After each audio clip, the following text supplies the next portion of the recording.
বানাচ্ছি ছোলার ডালে পুর ভরা পরোটা। এর জন্য পুরটা আমি তৈরি করে নিচ্ছি। পুরটার জন্য আমি সারা রাত্রি ছোলার ডালটাকে ভিজিয়ে রেখেছিলাম। তারপর 2-3 কোয়া রসুন, আদা, জোয়ান, কাঁচা লঙ্কা, পেঁয়াজ দিয়ে মিক্সার গ্রাইন্ডারে ছোলার ডালটাকে আমি পেস্ট করে নিলাম। পেস্টটা তৈরি হয়ে গেছে। এরপর আমি নিয়ে নিচ্ছি সাদা তেল। সাদা তেলের মধ্যে পুরটা দিয়ে অনেকক্ষণ এটাকে নাড়াচাড়া করে শুকিয়ে নেব। তারপরে এর মধ্যে আমি স্বাদ মতো লবণ, চিনি, গোলমরিচ গুঁড়ো, এভারেস্টের চিকেন মশলা আর শাহি গরম মশলা আর দিয়ে দিচ্ছি কসুরি মেথি। আপনারা চাইলে এর মধ্যে ধনেপাতা কুচি, জিরের গুঁড়ো আর ধনের গুঁড়ো অ্যাড করতে পারেন। পুরটাকে খুব ঝরঝরে করে তৈরি করতে হবে। তারপর আমি পরোটার জন্য নিয়ে নিচ্ছি আটা। এর মধ্যে দিয়ে দিচ্ছি 1 চামচ সাদা তেল আর সামান্য লবণ আর হালকা গরম জল দিয়ে আমি আটাটা মেখে নিলাম। তারপর এর থেকে আমি লুচি কেটে নেব।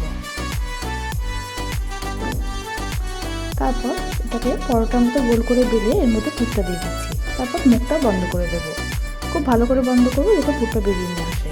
তারপর ভালো করে বেলে নিচ্ছি আমি এটাকে। তারপর একটা ননস্টিক তাওয়ার মধ্যে আমি অয়েল ব্রাশ করে নিচ্ছি। তারপর রুটির মতো এটাকে প্রথমে কিছুক্ষণ সেঁকে নেব।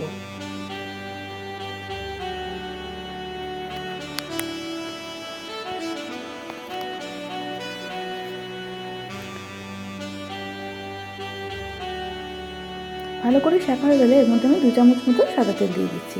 দিয়ে আর একটু ভেজে নিচ্ছি।